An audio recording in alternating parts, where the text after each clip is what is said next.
جی ناظرین، بریک کے بعد خوش آمدید. ہم نے موقف لیا بریک سے پہلے حکومت کی طرف سے نفیسہ شاہ صاحبہ کا، جو کہ رکن قومی اسمبلی ہیں پاکستان پیپلز پارٹی کی طرف سے. واپس اپنے مہمانوں کی طرف آتا ہوں اسلام آباد اسٹوڈیو میں.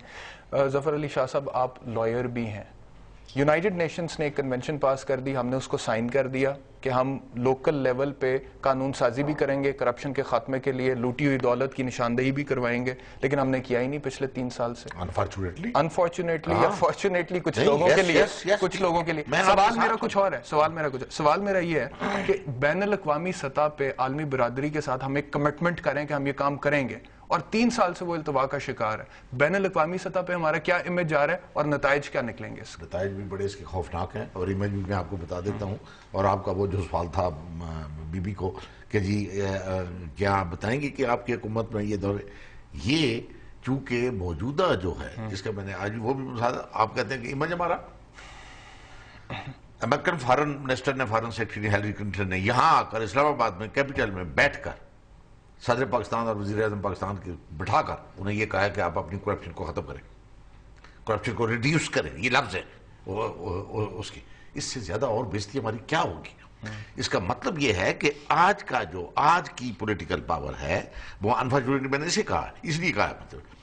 اب لا میکنگ کی ذمہ داری بھی نو ڈاؤٹ کہ پارلیمان کرتی ہے، لیکن پارلیمان منارٹی نہیں کر سکتی، وہ میجارٹی. اس لیے تو حکومتوں کو دی جاتی ہے کہ وہ میجارٹی میں ہوتے ہیں. اور لا میکنگ ہوئی ہیں، وہ ایک ہی نہیں ہو رہی، باقی تو ہو رہی ہیں. وہ لا میکنگ بھی میجارٹی نے کرنی ہوتی ہے. اس کو پرواہ نہیں ہوتی کہ اگر ایک اچھا قانون ہے وہ بنانا ہے، اپوزیشن نہیں مانتی تو ہیل وتھ، آپ جائے بھائی بنائیں آپ اپنی مرضی کا.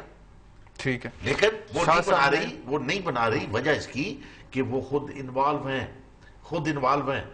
ایک سال میں اربوں خربوں کے قرضے معاف کیے جا رہے ہیں، کمیشنز لیے جا رہے ہیں. کون سا بڑا ادارہ ہے جس ادارے میں یہ سپریم کورٹ آف پاکستان کی؟ اچھا، شاہ صاحب نے ہیلری کلنٹن کا ذکر کیا کہ وہ یہاں پر آئی اور انہوں نے کہا کرپشن کو ریڈیوس کرے. اس سے زیادہ بے عزتی کیا ہو سکتی ہے؟ انہوں نے کہا یہ بھی تو ایک بے عزتی ہے نا کہ ہم نے پارلیمان نے ایک قرارداد پاس کی کہ کوئی ڈرون اٹیکس نہیں ہونے چاہیے، اور کچھ گھنٹوں میں ایک اور ڈرون حملہ ہو جاتا ہے جس کا آغاز آپ کے دور حکومت میں ہوا تھا. کوئی پچھتاوا ہے؟ دیکھیں جناب، ڈرون اٹیکس کے بارے میں جس دن سے شروع ہوئے ہیں میرا تو ذاتی موقف ہمیشہ یہ رہے کہ اس کو ہمیں یو این میں لے کے جانا چاہیے. ہم کیوں نہیں لے جا رہے؟ اس کی کوئی جسٹیفیکیشن دنیا میں موجود نہیں. آپ کی وائلیشن ہو رہی ہے، آپ یو این میں نہیں جا رہے، آپ قرارداد پیش کر رہے ہیں. اور میں یہی بتا دوں کہ پارلیمنٹ کے بارے میں آج اگر پاکستانی عوام یہ کہتے ہیں کہ اس کی حیثیت ایک ڈیبیٹنگ کلب کے برابر بھی نہ رہی تو وہ بھی صحیح کہتے ہیں. اور یہ جو استعفوں کا سلسلہ شروع ہو رہا ہے یہ بھی پبلک کی ایک ریفلیکشن ہے کہ لوگ یہ سمجھتے ہیں ہمارا فارن منسٹر اس وجہ سے کہ جی اب آپ جو ہے پارلیمنٹ کو آپ نے ایک ربڑ سٹیمپ کیا، ایک ڈیبیٹنگ کلب کیا، آپ نے ایک عضو معطل کے طور پہ رکھا ہوا ہے. آپ کوئی پبلک انٹرسٹ لیجسلیشن کرنے کے لیے تیار نہیں ہے، پبلک انٹرسٹ انیشیٹو لینے کے لیے تیار نہیں ہے. اب مجھے اگر اس کے لیے عدالت میں جانا پڑتا ہے اور مجھے اس کو اٹھانے کے لیے عدالت میں جانا پڑتا ہے، چونکہ ملک میں نہیں، ہم قانون بھی ڈال دیں گے. اگر قانون نہیں کریں گے تو پھر ہم یہی کر سکتے ہیں کہ ساری کی ساری اپوزیشن ریزائن کر جائے کہ جی آپ کیوں نہیں لوٹ کا مال واپس لانے کے لیے اقدام اٹھاتے، کیا وجہ ہے؟ ٹھیک ہے، میرے پروگرام کا وقت ختم ہو گیا. درانی صاحب بہت شکریہ پروگرام میں تشریف لانے کا. ظفر علی شاہ صاحب آپ کا بہت شکریہ.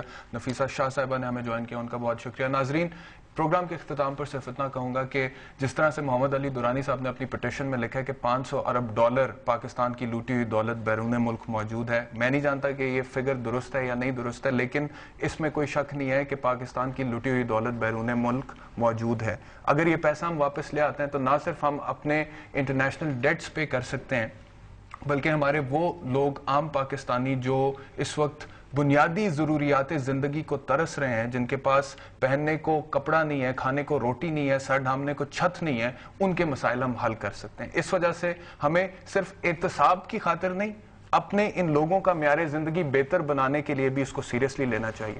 اگلے پروگرام تک کے لیے اجازت دیجیے. اللہ حافظ.